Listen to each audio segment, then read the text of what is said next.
வணக்கம். இன்றைக்கி நம்ம பார்க்க போகிறது சூப்பரான உருளைக்கிழங்கு மசாலா ஃப்ரைங்க. இது பார்த்தீங்கன்னாக்கா ரசம் சாதம், சாம்பார் சாதம், எல்லா வெரைட்டி ரைஸோடையும் சாப்பிட்லாம். சப்பாத்திக்கு கூட இதை வச்சு சாப்பிட்லாம். ரொம்பவே டேஸ்ட்டாக இருக்குது. எப்படி செய்யலான்னு பார்க்கலாம் வாங்க. இதுக்கு ஒரு மசாலா அரைச்சிடலாம்.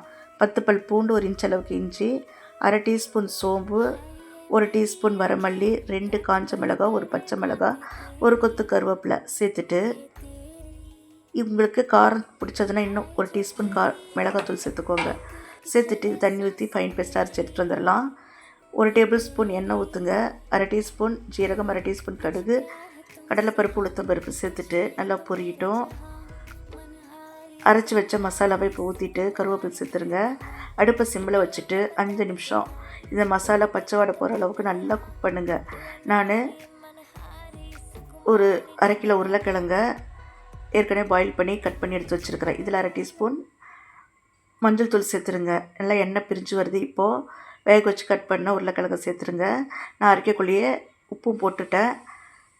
அவ்வளோதாங்க, உருளைக்கிழங்கு ஃப்ரை தயார். நன்றி, வணக்கம்.